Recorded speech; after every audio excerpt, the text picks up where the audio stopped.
말씀을 읽어드리겠습니다. 예수께서 가버나움에 들어가시니 한 백부장이 나와 간구하여 이르되 주여 내 하인이 중풍병으로 집에 누워 몹시 괴로워하나이다. 이르시되 내가 가서 고쳐주리라. 백부장이 대답하여 이르되 주여 내 집에 들어오심을 나는 감당하지 못하겠사오니 다만 말씀으로만 하옵소서. 그러면 내 하인이 낫겠사옵나이다. 나도 남의 수하에 있는 사람이요 내 아래에도 군사가 있으니 이더러 가라 하면 가고 저더러 오라 하면 오고 내 종더러 이것을 하라 하면 하나이다. 예수께서 들으시고 놀랍게 여겨 따르는 자들에게 이르시되 내가 진실로 너희에게 이르노니 이스라엘 중 아무에게서도 이만한 믿음을 보지 못하였노라. 또 너희에게 이르노니 동서로부터 많은 사람이 이르러 아브라함과 이삭과 야곱과 함께 천국에 앉으려니와 그 나라에 본 자손들은 바깥 어두운 데 쫓겨나 거기서 울며 이를 갈게 되리라.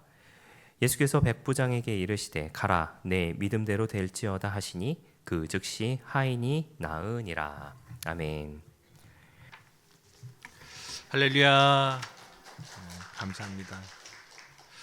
저는 함께 봉독한 말씀 가지고 세상을 치료하시는 예수님이라는 제목으로 함께 은혜를 나누고자 합니다. 제목이 거창하지 않습니까? 세상을 치료하시는 예수님.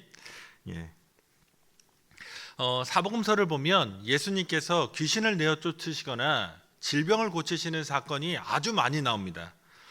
사복음서가 총 3774절입니다. 그런데 그 중에서 484절, 그러니까 그냥 얼추 들으시기에 3774인데 484면 10%가 넘죠. 이 귀신 쫓아내거나 병을 고치시는 이야기가 그러니까 사복음서의 10분의 1이 넘습니다. 그거를 조금 더 가면 예수님이 어떤 사람과 대화하시는 구절이 1257구절인데 그 중에 485절이 그러니까 대화하시는 장면에서는 38.5% 3분의 1이 넘어요. 귀신 쫓아내거나 질병을 고치실 때 대화하시는 것으로 나옵니다. 우리가 살펴보고 있는 이제 마태복음 8장에서 예수님께서 4개의 기적을 일으키십니다. 그러니까 뭐 병을 고치시고 그 다음에 9장에서는 6개입니다. 그러니까 총 10개나 되는 우리가 십계명도 보시면 10개잖아요. 그러니까 열이라고 하는 게 거의 완전에 가까운 거니까 예수님께서 이 세상에 오셔서 엄청나게 많은 질병과 죽은 자를 살리시는 것이나 바다의 풍랑을 잠잠하게 하시는 것이나 이런 기적들을 일으키신다고 하는 것을 보여줍니다.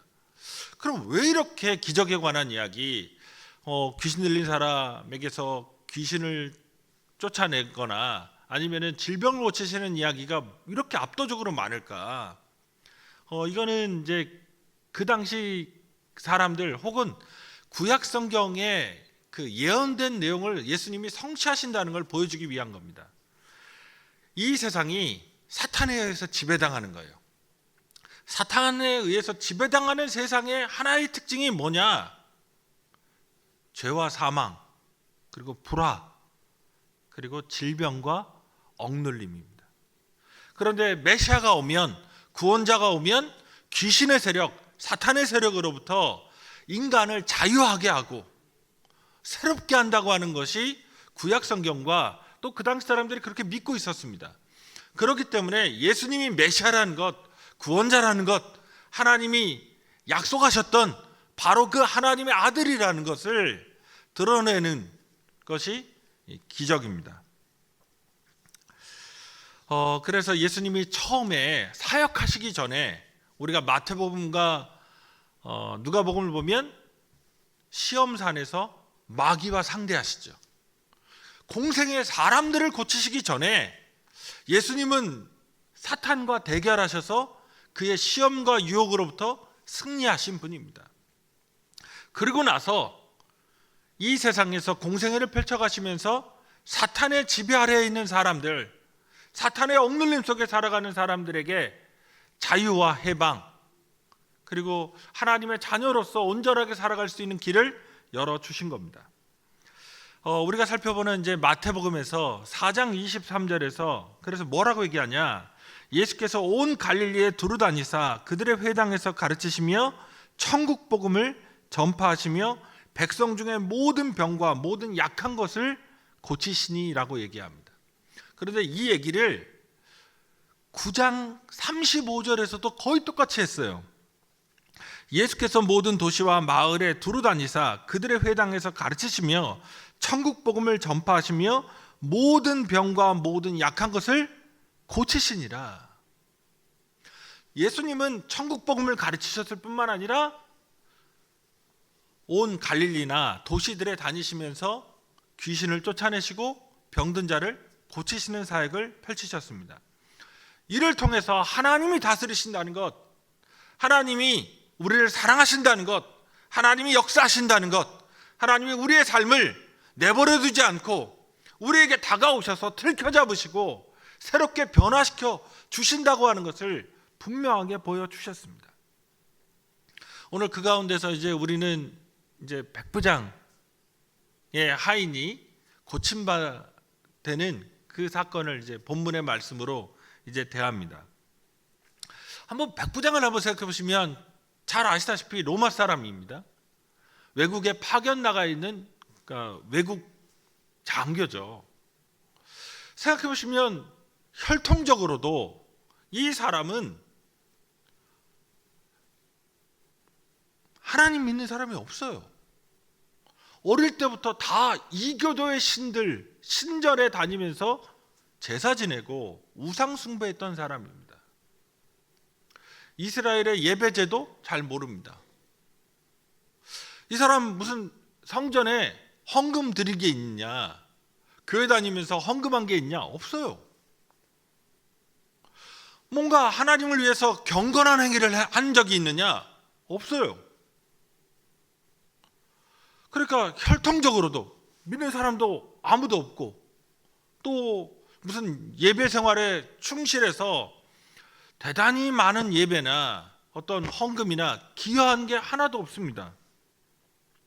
그런데 오늘 본문에서 예수님께서 그 백부장에게 내가 진실로 너에게 이르노니 이스라엘 중 아무에게서도 이만한 믿음을 보지 못하였노라. 이스라엘 사람들 중에는 이런 믿음 없더라.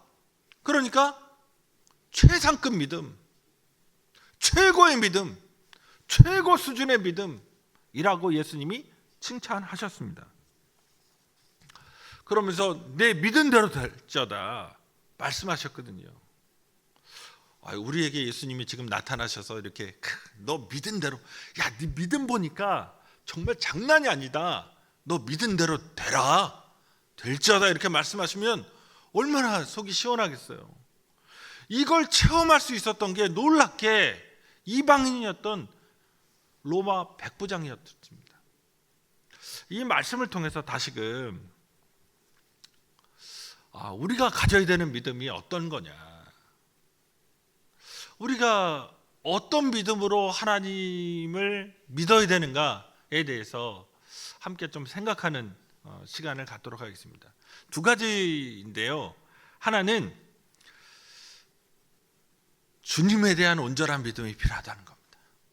주님에 대한 온전한 믿음, 이게 우리에게 필요한 겁니다. 그 당시를 생각하면 로마가 세상을 지배하는 그런 시대였습니다. 심지어 지금 예수님이 살아가고 있던 유대도 예외가 아니어서 근 100년 동안, 지금 예수님의 시대는 근 100년 동안 로마의 식민지 상태에 있었습니다. 여기에서 예수님이 백부장을 만났던 지역이 나오는데 가버나움입니다. 이 가버나움이 갈릴리 호수 주변에 여러 도시들이 있었는데 그 중에서 제일 큰 도시입니다. 그리고 상업과 무역이 제일 발달했어요. 그래서 여기에 세관이 있고 세금 걷는 곳이 있고, 그러니까 세무서가 위치한 거죠. 그리고 로마의 분견대, 그러니까 군대도 로마가 치안을 확보하기 위해서 중요한 도시니까 여기에 분견대를 뒀습니다. 그 분견대의 책임자가 백부장이죠. 이 백부장은 로마의 한 군단이 6,000명이거든요. 그거를 60조각을 내면 100명입니다. 이 100명 단위가 로마 군대의 최소 이제 그 중요한 단위인데 로마의 귀족들이 있잖아요. 귀족들이 있으면 아들을 성공시키기 위해서 이런 사회 경험을 쌓게 합니다. 그때 어떤 자리부터 시작하느냐? 백부장입니다. 로마의 귀족 자제들이 뭔가 나라를 위해서 공을 세우고 그 사회적 지위를 높여갈 때 백부장부터 시작해요. 이 사람은 그 밑바닥에서 그리고 실제 전투에 참가해서 함께 싸워야 되거든요.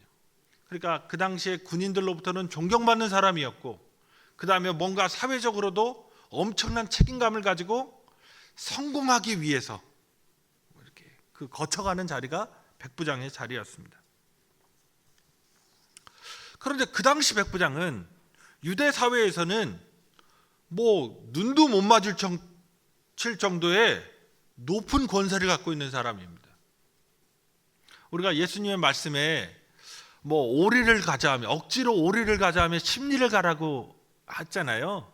그 얘기가 잘 아시다시피 로마법에 로마 군대가 어떤 짐을 갖고 가거나 무거운 걸 갖고 갈 때 식민지의 백성에게 오리까지는 억지로 짐을 지워서 끌고 갈 수 있는 권리가 있었던 거죠.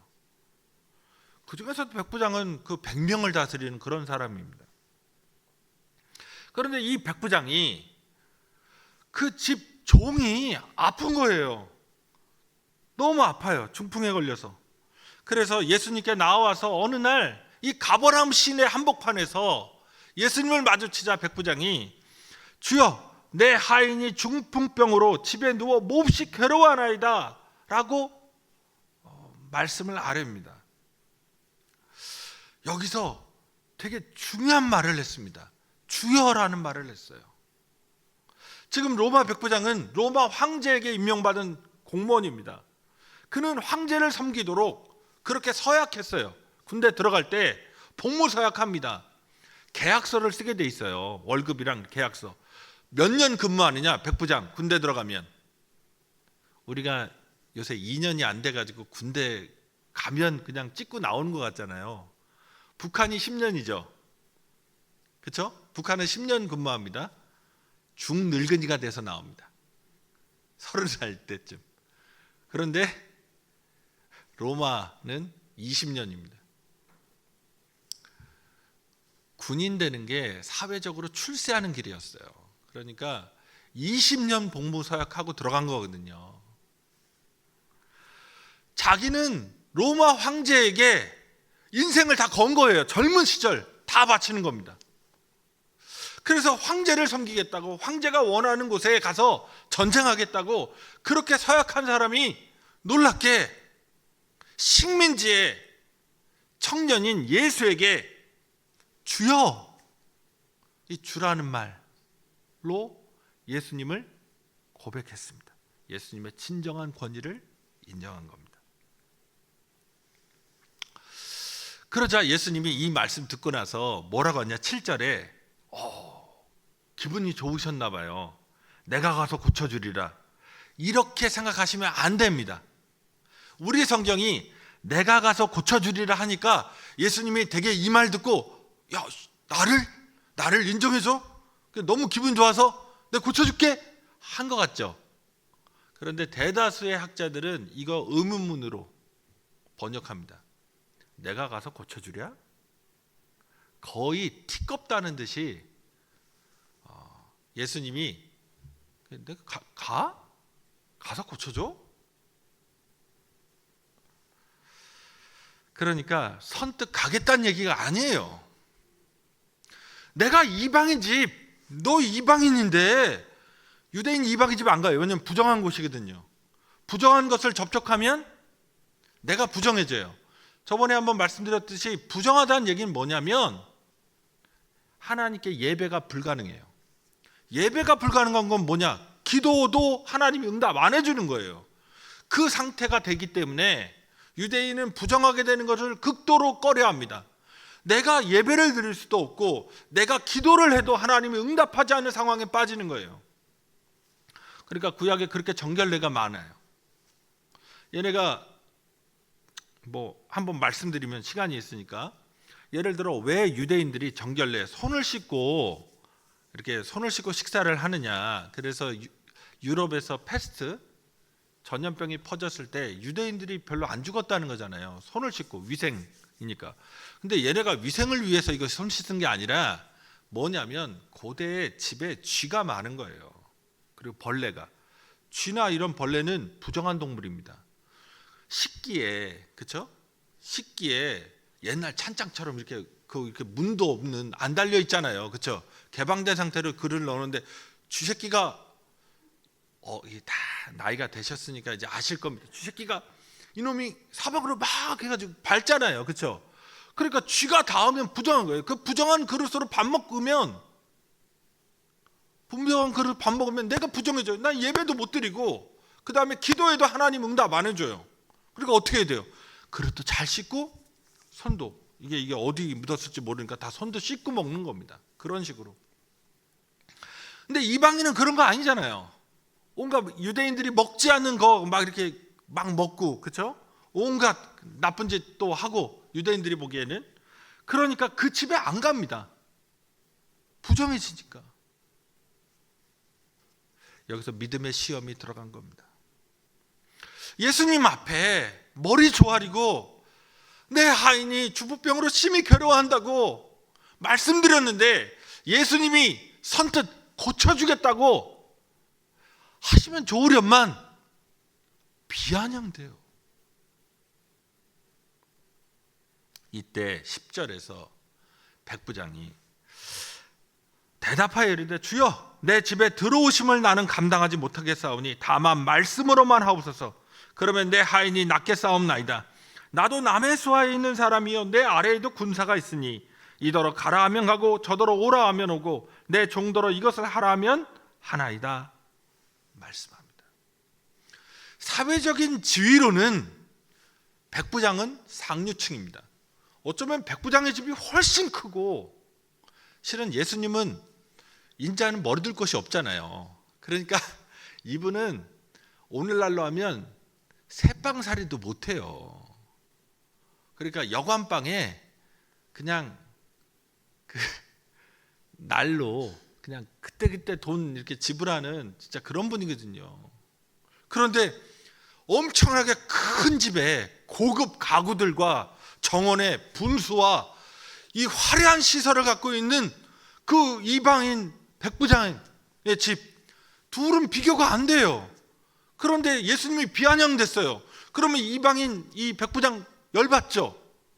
그런데 놀랍게 예수님에 대해서 인정하면서 우리 집에 올 필요도 없으십니다. 그러니까 내가 가서 고쳐주랴? 비아냥되니까 오실 필요 없으세요. 그냥 말씀만 하세요. 나도 남의 수하에 있는 사람이고 내 밑에도 군사들이 있는데 오라고 하면 오고 가라고 하면 갑니다. 그냥 말씀만 하시면 내 하인이 낫겠습니다.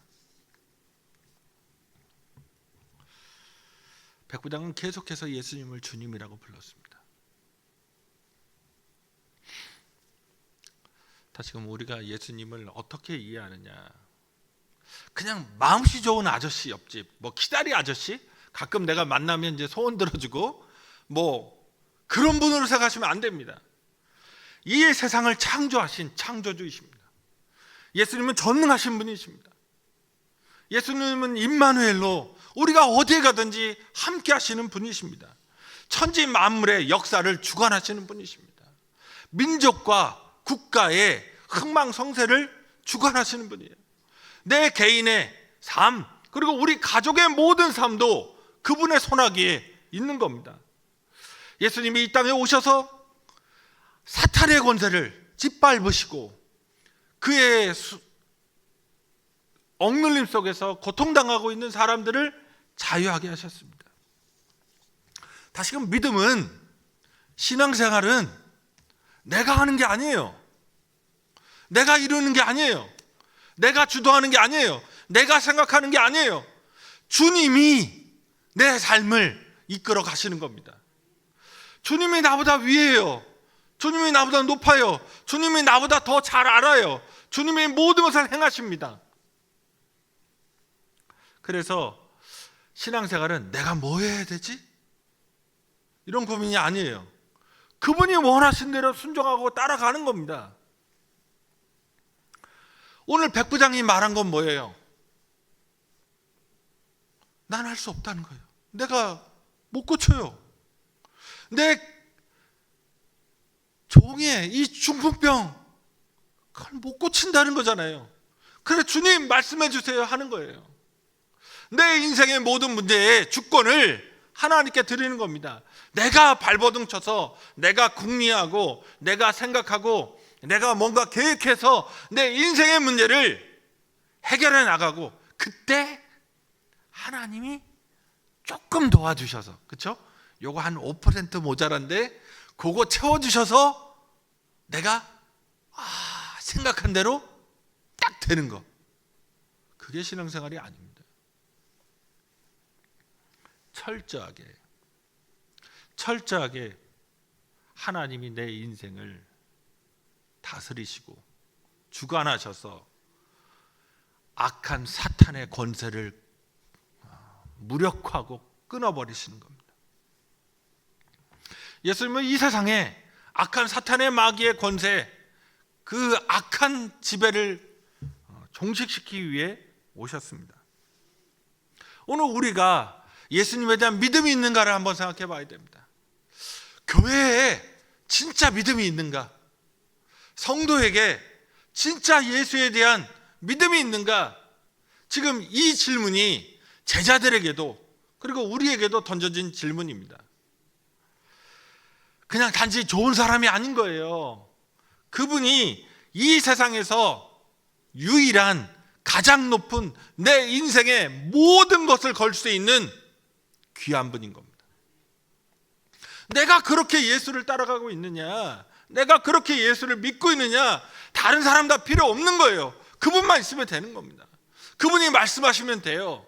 그분이 다스리시면 되는 겁니다. 그분이 역사하시면 되는 겁니다. 그분이 함께 하시면 되는 거예요. 이 세상의 모든 정사와 권세, 하늘과 땅의 모든 권세 갖고 계신 분이 예수님이십니다. 그래서 우리는 그렇게 주라고 고백하면서도 놀랍게 또 내 생각, 내 얄팍한 계획이 너무나 앞섭니다. 사도 바울이 나는 날마다 죽노라, 그렇죠? 나는 날마다 죽는다. 그러면 그럼 어떻게 살아? 그런데 그가 갈라디아서 2장 20절에 얘기한 게 있잖아요. 내 안에 사는 이 그리스도라고. 그럼 왜 나는 죽고, 왜 나는 아니고, 내 생각은 아니고, 내 감정도 아니고, 내 경험도 아니고, 왜 그리스도 예수 그분이 내 안에 살아야 하느냐? 그분이 나으니까요. 내가 죽는 게 내 인생에 나은 거예요. 내 생각이 죽고, 내 감정이 죽고, 내 경험이 죽고, 내 모든 이 앞서가려고 하는 이 설레발치는 나 자신, 괜히 불안해하고 초조해하고 근심하고, 그런 내가 죽고 내 안에 그리스도께서 사시는 일이 그게 더 낫기 때문입니다. 내가 아니라 주님이 내 삶에서 이끌어 가실 때 구원의 역사가, 사탄의 그 세력이 없어지는 놀라운 경험들이 우리에게 나타나는 겁니다. 10절에 예수님께서 이 백부장의 고백, 그 믿음을 시험하셨는데 엄청난 대답을 한 거잖아요. 그랬더니 10절에 예수께서 들으시고 놀랍게 여겨 따르는 자들에게 이르실 때, 내가 진실로 너에게 이르노니 이스라엘 중 아무에게서도 이만한 믿음을 보지 못하였노라. 여기서 예수님이 놀라셨다고 말합니다. 신약 성경에서 예수님이 놀란 이 표현, 놀랐다는 표현은 딱 2번 나옵니다. 오늘 이 본문 마태복음에서는 여기밖에 없어요. 그러니까 예수님이 이방인인데 얘가 뭐 교회 다닌 적도 없고, 그렇죠? 뭐 성경도 제대로 알지 못하고 혈통적으로도 주변에 뭐 하나님 믿는 사람도 없는 애가 이런 믿음 갖고 있는 거예요. 예수님이 놀라셨어요. 그런데 또 다른 구절에서 예수님이 놀라신 본문이 마가복음에 있어요. 6장 6절에. 여기는 어떤 거냐면 예수님이 자기가 자란 고장인 나사렛에 가셨는데 이 회당에서 가르치시니까 아니, 이 사람이 이렇게 잘 가르치고 이런 지혜를 어디서 얻었지? 그러면서 사람들이 그런데 이건 요셉의 아들이고 마리아의 아들이고 야 걔네 형제들 우리랑 같이 사는 애들이잖아. 얘 좀 뻥이 심해졌다.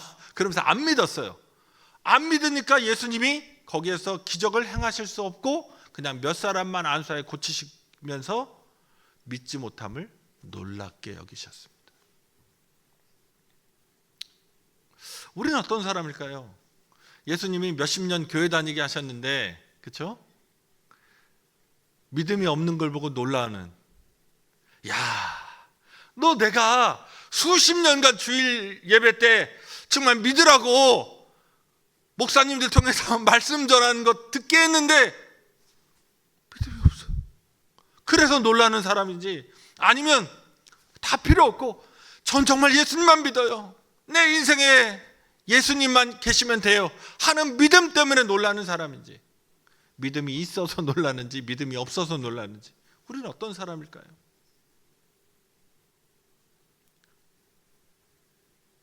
다시금 백부장은 율법을 지키는 사람도 아니었고 제사를 드리는 사람도 아니었고 성경을 알아서 신학적인 지식이 많은 사람도 아니고 무슨 교파 뭐 장로교가 어떻고 감리교가 어떻고 순복음이 어떻고 뭐 오중복음이 어떻고 그거 아는 사람도 아니고요. 무슨 막 성경 구절 외워가지고 그 대단히 유식한 척 하는 사람도 아닙니다. 근데 믿음이 있는 사람이에요. 아주 역설적이죠. 오늘 우리에게 요구하는 건 하나님에 대한 믿음이지 예수님에 대한 믿음이지 무슨 신앙생활에 대단한 연조이거나 내가 뭐 했다고 하는 그 율법적인 것들 행했다는 거 그런 게 아니고 신학적 지식도 아니고 우리 집안에 목사가 몇 명이고 장로가 몇 명이고 집사가 몇 명이고 내가 몇 대째 크리스찬이고 이런 얘기가 아닙니다. 다시금 예수 그분이 우리 인생의 중심이 되는 그분을 온전히 붙잡는 저와 여러분 되시기를 주님의 이름으로 축원드립니다. 자 이제 두 번째 이 백부장의 믿음 칭찬받는 믿음에서 볼 수 있는 건 다른 사람을 사랑하는 믿음이에요. 자 백부장의 믿음의 탁월한 모습이 또 다른 측면으로 나타나는데 그게 뭐냐면 자기 욕망 나 승진하게 해주세요. 나 여기서 이 냄새나는 여기 그 유대인들 이런 사이에서 이 미개한 이런 낙후된 지역이 아니라 진짜 멋진 로마 시내를 활보하는 고급 장교 되게 해주세요. 이런 게 아니었습니다. 자기 노예가 아프다고 내 종이 아프다고. 고대 사회의 노예가 어느 정도냐 로마만 해도 한 70에서 90%는 노예인 겁니다. 보통 스파르타라고 하는 국가는 5%의 스파르타인과 아카디아인 95% 정도거든요. 그러니까 5대 95 정도. 우리도 조선도 마찬가지인 거예요. 한 70에서 80%가 노예인 겁니다. 종. 양반은 그렇게 많지도 않죠.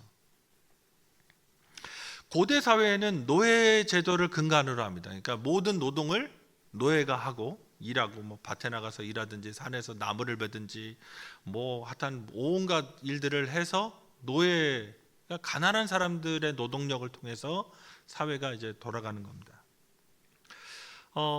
특별히 그래서 몸이 아픈 노예. 그러니까 노예 제도의 특징이 뭐냐면 숙식 제공을 해줘야 돼요. 일단 돈을 주고 사오는 것뿐만 아니라 노예는 그 집에 같이 살잖아요. 숙식 제공입니다. 이게 돈이 많이 들어가는 거예요. 숙식 제공. 방도 제공해야 되고 먹을 것도 제공해야 되고 휴가도 줘야 되고 그러니까 노예를 일을 그러니까 시키는데 문제는 아프면 비용이 엄청나게 마이너스가 되는 거죠. 그래서 이제 아픈 노예는 보통 죽이거나 내다 버리거나 막 이런 그 비인간적인 대우를 합니다. 그런데 이 백부장이 놀랍게 이 종이 아픈 것 때문에, 자기 문제가 아니라 종이 아픈 것 때문에 예수님을 찾아왔어요. 자기와 동등한 사람으로, 자기의 고통처럼 그 종의 고통을 그렇게 생각해서 예수님에게 나와서 고쳐달라고 요구한 겁니다. 보통은 그 당시 사람들은 종이 죽거나 말거나 그리고 욕하고 내다 버리고 혹은 팔아치우는 그런 존재인데, 예수님에게 나와서 제발 고쳐달라고. 예수님이 내가 가서 고쳐주랴? 비아냥대도 끝까지 붙잡고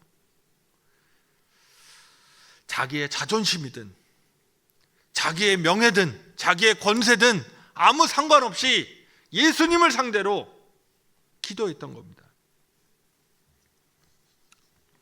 여기서 제가 이제 아까 설교 제목이 세상을 치유하시는 예수님, 그렇죠? 그러니까 거창하게 세상을 치유한다는 표현을 썼어요. 자, 예수님이 이 땅에 오셔서 사탄의 권세를 꺾으셨는데 첫 번째가 그러니까 귀신 쫓아내거나 질병을 고치시는 겁니다. 그 다음에 두 번째, 이게 이웃사랑이에요. 그러니까 불화입니다. 다른 사람을 거들떠보지 않고 살아가는 삶, 이게 죄예요. 그래서 예수님이 임하시면, 예수님이 함께 하시면, 성령이 역사하시면 성령의 열매의 첫 번째가 뭐죠? 사랑입니다. 예수님이 크고 첫째 되는 계명이 하나님을 사랑하는 것이라면 둘째 계명도 이와 같으니 네 이웃을 내 몸과 같이 사랑하라고 말씀하셨죠. 이게 구원의 모습입니다. 이웃을 사랑하는 사람이 되게 돼 있어요.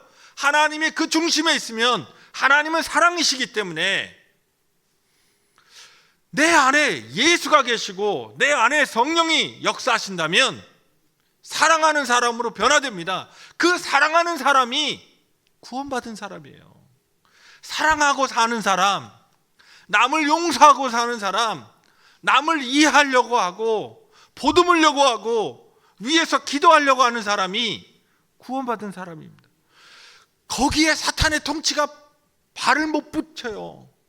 사탄은 우리를 미워하게 하고 불화하게 하고 갈등하게 하고 원망하게 하고 욕하게 하고, 그래서 다른 사람과 같이 못 살게 만들어요.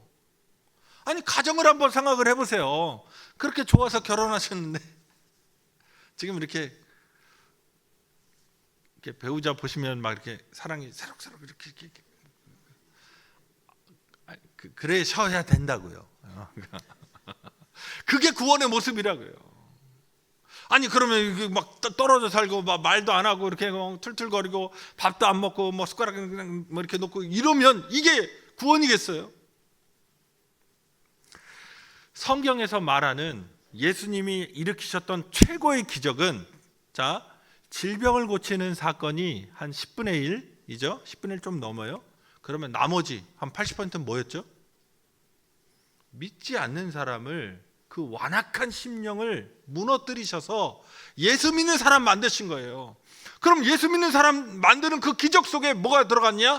사랑이 들어가는 겁니다. 다른 사람을 위해서 기도할 수 있는 사람이 된 겁니다. 이 백부장의 믿음이. 이게 쉽지 않아요. 보통은 우리가 기도도 적게 할 뿐더러, 자, 기도 자체가 적을 뿐더러 되게 중요한 일이 있을 때만 하나님께 기도하거든요. 근데 기도에 관한 우리의 철학과 신념이 있어요. 뭐냐? 하나님께 기도한 건 응답 받는다는 거예요. 그렇죠? 아니, 응답 받으니까 기도하는 거지 응답 안 받는데 기도하겠어요? 그러면 내가 기도하는 시간도 별로 없는데 내가 진짜 하나님 앞에 설 수 있는 그 시간에 나는 뭐를 밀어넣느냐? 여기서 제일 많이 밀어넣는 게 나 자신이죠. 내가 제일 우선시하는 것을 밀어넣습니다. 그게 자식이든 경제적인 문제이든 뭐 내 사회적인 그런 평판이나 승진이나 뭐 이런 것들을 밀어넣고, 그런데 놀랍게 백부장이 자기의 아픈 이 중풍병으로 앓고 있는 하인을 밀어넣는 겁니다. 하나님 앞에 그 응답받는 자리에 내가 아닌 다른 사람을 밀어 올린 겁니다. 이렇게 잘 안 해요, 우리가. 자, 그 한국교회가 장난 아니게 열광적이 될 때가 수능 때거든요. 아침부터 저녁까지 이렇게 명패 이렇게 붙이고, 그쵸? 큰 교회 가면 여기다 명패까지 여기는 안 하시나요? 저기 순복음교회 하는데 저기 큰 교회는 명패를 붙여요. 그것도 앞에도 붙이고 뒤에도 붙여요. 그래가지고 안수하거든요, 교육자들이. 그 시간마다. 그러면 이름 누구누구, 뭐 손자 누구누구누구, 뭐 손녀 누구누구 해가지고, 그러면 앞뒤에서 볼 수 있게. 아니, 평생 기도도 안 하던 분들이 수능 날은 어휴, 그렇게 기도하시면 교육자보다 신령하실 겁니다, 아마. 매일 그렇게 그냥 뭐 8시간 9시간씩 기도하시면. 그런데 다시금 이 백부장은 자기의 아픈 종을 위해서 그 자리에 하나님 앞에 다른 사람을 세워놓은 겁니다. 하나님, 고쳐주세요. 여기에서 예수님이 감동한 겁니다. 오늘 동부순복음교회가 진짜 하나님께 칭찬받는 교회, 예수님이 놀라울 정도로, 예수님이 감동할 정도로, 예수님이 기뻐할 정도로 주변의 사람들 보면서 이스라엘 중에 이런 믿음 보지 못했다 라고 말할 정도로 기뻐하셨던 그런 교회가 되기 위해서는 여러분 한 사람 한 사람이 나만을 위해서 기도하는 게 아니라 내 구역 식구들, 같은 조, 그 한 사람 한 사람의 기도 제목을 마음으로 품고, 나도 시간이 없어서 기도하지 못하는데 그 사람을 앞장 세우는 겁니다.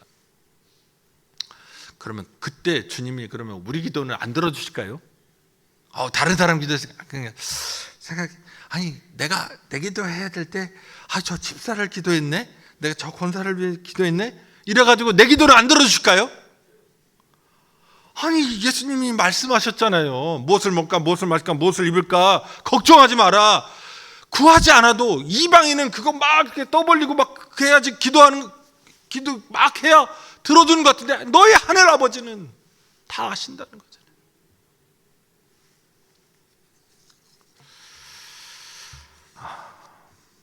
그래서 다시금 칭찬받는 교회가 되기 위해서 예수님, 그분의 귀하심을 제대로 깨닫고 붙잡으십시오. 그리고 옆에 있는 나와 함께 신앙 생활을 하도록 주님께서 묶어주신 그런 지체들을 사랑하고, 그래서 함께 기도하고 믿음 생활하셔서 칭찬받는 우리 동부순복음교회 지체들 되시기를 주님의 이름으로 축원드립니다. 우리 기도하시겠습니다. 기도하실 때 예수님을 온전히 나의 구주로 고백할 수 있게, 다른 게 아니라 오직 예수만 있으면 된다고 하는 나의 구주로 붙잡을 수 있는 우리가 될 수 있도록, 이웃을 사랑하는 믿음 가질 수 있도록 우리 주여 한번 부르고 간절히 기도하시겠습니다. 주여, 고맙고 좋으신 아버지 하나님, 저희를 사랑하심을 감사합니다. 저희는 늘 부족하고 연약합니다. 주님, 그래서 온전히 주님을 잘 믿지 못합니다. 여전히 세상의 생각과 세상의 염려와 근심과 나의 계획과 욕망과 나의 경험이 아버지 앞설 때가 하나님 있습니다. 감사합니다. 아버지 하나님, 그러나 우리가 그 늘 모든 주님을 것보다 크신 아버지 하나님 하나님, 섬기는 그 모습 가운데 높고 하나님을 위대하시며 아버지 높이며 사랑하는 거룩하시고 우리가 이루시고 또 하나님의 주님의 가르치심 능력 많으신 우리 주 아버지 예수 하나님, 그리스도를 우리가 붙잡기 우리 원합니다. 이웃을 사랑하며 나아갈 수 있도록 주님, 모두가 될수 있도록 주님 저희 중심의 신앙생활이 아니라 언제나 아버지 예수 하나님, 중심의 신앙생활 되게 하여 주님의 주시옵소서. 가르침을 아버지 지키며 우리는 살아가는 날마다 죽어지게 하시고 아버지 하나님 그 모습을 예수는 보면서 아버지 우리 주변에 우리 안에서 날마다 살아나셔서 살아가셔서 이끌어 가셔서 우리의 삶이 더 나아질 수 있도록 하나님 영광 드러낼 수 있도록 그리스도인의 향기 드러낼 수 있도록 세상의 빛과 소금 될 수 있도록 감추이지 않는 산위에 동네 될 수 있도록 역사하여 주시옵소서. 주님, 온전히 우리가 이웃을 사랑하는 믿음 갖기를 원합니다. 주님, 우리 자신만을 우리 자신의 이익과 만족과 쾌락과 우리 자신의 안위만을 생각하는 신앙생활이 아니라 함께 주께서 구원하시고 하나의 교회로 한 지체로 묶어주신 이웃들을 사랑하는 믿음 허락하여 주시옵소서. 문제 가운데 빠진 지체를 긍휼히 여기게 하시고 함께 기도하여서 응답받는 동부수범께 될 수 있도록 역사하여 주시옵소서. 그래서 하나님이 기뻐하시고 그 믿음으로 말미암아 감동하시며 놀라워하시는 교회 될 수 있도록 하나님 주께서 온전한 믿음 허락하여 주시옵소서. 우리 주 예수 그리스도를 향한 굳센 믿음을 얻으시고 또한 이웃을 사랑하는 믿음 허락하여 주셔서 하나님 그 영광 가운데 살아가는 아버지 하나님 주께서 기뻐하시는 교회 될 수 있도록 주님 역사하여 주시옵소서. 고맙게 주신 아버지 하나님, 우리가 사순절을 지내면서 함께 주의 말씀을 나누었습니다. 다시금 우리의 믿음은 어떤 상태에 있습니까?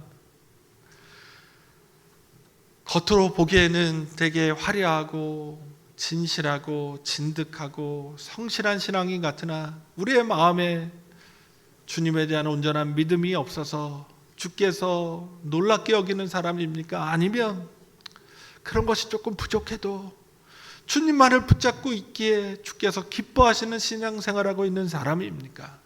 주님, 이 백부장과 같이 주님만을 마음속에 가득 담고 살아가는 사람 되게 하여 주시옵소서.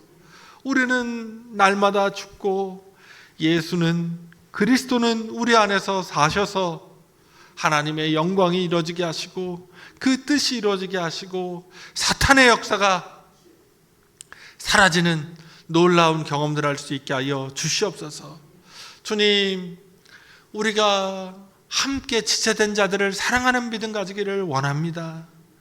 우리 자신만의 기도 제목에 허겁지겁 하나님 앞에 아뢰고 그저 일어나는 사람이 아니라 주변에서 고민하고 고통당하고 있는 지체들, 그 아픔과 상처, 또 그 눈물과 한숨을 귀담아 보고 듣게 하셔서 함께 주님 앞에 나아가는, 사랑으로 살아가는, 사랑을 드러내는 믿음 가질 수 있게 하여 주시옵소서. 그래서 교회가 주께서 기뻐하시는 교회, 주께서 흐뭇해하시는 동부순복교회 될 수 있도록 역사하여 주시옵소서. 저희의 삶이 그와 같이 주의 영광 위에 쓰임받기를 원합니다.